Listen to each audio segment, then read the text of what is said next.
Assalamualaikum warahmatullahi wabarakatuh. Saya Ika Puspitasari dari Prodi D4 Teknik Multimedia dan Jaringan. Pada video kali ini saya akan mempresentasikan materi tentang syarat dan 5 faktor utama K3 di lingkungan kerja. Video ini dibuat untuk memenuhi tugas mata kuliah Kesehatan dan Keselamatan Kerja. Syarat dan 5 faktor utama K3 lingkungan kerja. Sebuah perusahaan atau pengelola suatu usaha harus memiliki unsur K3 yang terdiri dari kesehatan, keamanan, dan keselamatan kerja. Dengan adanya 3 hal ini, pekerja atau personel dari sebuah perusahaan bisa bekerja dengan maksimal dan tidak akan mengalami kecelakaan yang membuat luka, sakit, atau masalah krusial lainnya. Berdasarkan Pasal 2 Permenaker Nomor 5 Tahun 2018 tentang Keselamatan dan Kesehatan Kerja, Lingkungan Kerja, pengusaha dan atau pengurus wajib melaksanakan syarat-syarat K3 lingkungan kerja sebagaimana dimaksud dalam Pasal 2 Permenaker Nomor 5 Tahun 2018 tentang Keselamatan dan Kesehatan Kerja Lingkungan Kerja meliputi: yang pertama, pengendalian faktor fisika dan faktor kimia agar berada di bawah nilai ambang batas. Yang kedua, pengendalian faktor biologi, faktor ergonomi, dan faktor psikologi agar memenuhi standar. Yang ketiga, penyediaan fasilitas kebersihan dan sarana higienis di tempat kerja yang bersih dan sehat. Yang keempat, penyediaan personil K3 yang memiliki kompetensi dan kewenangan K3 di bidang lingkungan kerja. Sesuai Pasal 4, pelaksanaan syarat-syarat K3 lingkungan kerja bertujuan untuk mewujudkan lingkungan kerja yang aman, sehat, dan nyaman dalam rangka mencegah kecelakaan kerja dan penyakit akibat kerja. Pelaksanaan syarat-syarat K3 lingkungan kerja dilakukan melalui kegiatan: yang pertama, pengukuran dan pengendalian lingkungan kerja; yang kedua, penerapan higienis dan sanitasi. Yang pertama, pengukuran dan pengendalian lingkungan kerja. Berdasarkan Pasal 5 Permenaker Nomor 5 Tahun 2018, pengukuran dan pengendalian lingkungan kerja meliputi faktor kimia, fisika, biologi, ergonomi, dan psikologi. Dan penerapan higienis dan sanitasi, yaitu bangunan tempat kerja, fasilitas kebersihan, kebutuhan udara, dan tata laksana kerumah tanggaan. Faktor utama dalam K3 lingkungan kerja, yaitu faktor fisika. Faktor fisika atau fisik terbagi lagi menjadi beberapa faktor turunan. Yang pertama, ilmu kerja, kebisingan, getaran, gelombang radio atau gelombang mikro, sinar ultraviolet, medan magnet statis, tekanan udara, dan pencahayaan. Faktor utama dalam K3 lingkungan kerja.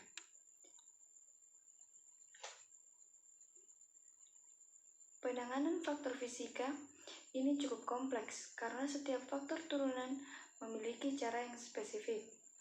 Secara umum, cara penanganan yang dilakukan adalah mengendalikan pemicu yang membuat pekerja tidak nyaman.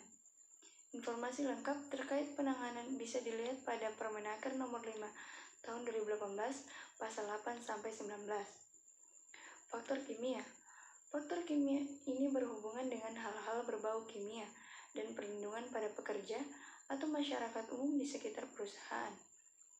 Beberapa bahan kimia yang dianggap berbahaya biasanya akan diklasifikasikan menjadi beberapa jenis yang terdiri dari mudah terbakar, mudah meledak, beracun, korosif, oksidator, reaktif, dan radioaktif.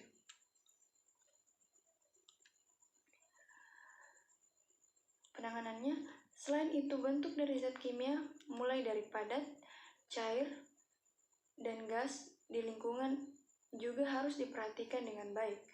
Apabila zat kimia berbahaya mengenai seseorang, kemungkinan terjadi masalah akan besar, dari melepuh di kulit hingga memicu masalah yang lebih kronis lainnya. Pengendalian faktor kimia ini bisa dilakukan dengan membuat ventilasi udara, mengisolasi, penggunaan bahan yang lebih aman, dan lainnya. Informasi lengkap terkait pengendalian faktor kimia bisa dilihat pada Permenaker nomor 5 tahun 2018 pasal 21 angka 2. Yang ketiga, faktor biologi. Pengukuran, pemantauan, dan pengendalian faktor biologi harus dilakukan pada tempat kerja yang memiliki potensi bahaya faktor biologi. Potensi bahaya faktor biologi meliputi: pertama, mikroorganisme dan toksinnya; yang kedua, arthropoda dan toksinnya; yang ketiga, hewan invertebrata dan toksinnya; yang keempat, alergen dan toksin dari tumbuhan; yang kelima, binatang berbisa; yang keenam, binatang buas; dan yang ketujuh, produk binatang dan tumbuhan yang berbahaya lainnya. Pengendalian faktor biologi bisa dilakukan sesuai dengan Permenaker nomor 5 tahun 2018 pasal 22 angka 7. Beberapa cara yang bisa dilakukan diantaranya: yang pertama, mengatur atau membatasi waktu pajanan terhadap sumber bahaya faktor biologi. Yang kedua, menggunakan baju kerja yang sesuai. Yang ketiga, menggunakan alat pelindung diri yang sesuai. Yang keempat, memasang rambu-rambu yang sesuai. Yang kelima, memberikan vaksinasi apabila memungkinkan. Yang keenam, meningkatkan higien perorangan. Yang ketujuh, memberikan desinfektan. Keempat, faktor ergonomi. Pengukuran dan pengendalian faktor ergonomi harus dilakukan pada tempat kerja yang memiliki potensi bahaya faktor ergonomi. Potensi bahaya faktor ergonomi meliputi cara kerja, posisi kerja, dan postur tubuh yang tidak sesuai saat melakukan pekerjaan. Desain alat kerja dan tempat kerja yang tidak sesuai dengan antropometri tenaga kerja. Pengangkatan beban yang melebihi kapasitas pekerja. Potensi bahaya bisa dikendalikan dengan beberapa cara sesuai dengan pasal 23 angka 4 Permenaker nomor 5 tahun 2018. Pertama, menghindari posisi kerja yang janggal. Yang kedua, memperbaiki cara kerja dan posisi kerja. Yang ketiga, mendesain kembali atau mengganti tempat kerja, objek kerja, bahan dan desain tempat kerja, dan peralatan kerja. Yang keempat, memodifikasi tempat kerja, objek kerja, bahan desain tempat kerja, dan peralatan kerja. Yang kelima, mengatur waktu kerja dan waktu istirahat. Yang keenam, melakukan pekerjaan dengan sikap tubuh dalam posisi netral atau baik. Dan yang terakhir, menggunakan alat bantu. Kelima, faktor psikologi. Pengukuran atau pengendalian faktor psikologi harus dilakukan pada tempat kerja yang memiliki potensi bahaya faktor psikologi. Potensi bahaya faktor psikologi meliputi ketidakjelasan atau ketaksaan peran, konflik peran, beban kerja berlebihan secara kualitatif, beban kerja berlebihan secara kuantitatif, pengembangan karir, dan tanggung jawab terhadap orang lain. Pengendalian faktor psikologi bisa dilakukan melalui manajemen stres dengan yang pertama, melakukan pemilihan, penempatan, dan pendidikan pelatih bagi tenaga kerja. Yang kedua, mengadakan program kebugaran bagi tenaga kerja. Yang ketiga, mengadakan program konseling. Yang keempat, mengadakan komunikasi organisasi secara memadai. Dan yang terakhir, memberikan kebebasan bagi tenaga kerja untuk memberikan masukan dalam proses pengambilan keputusan.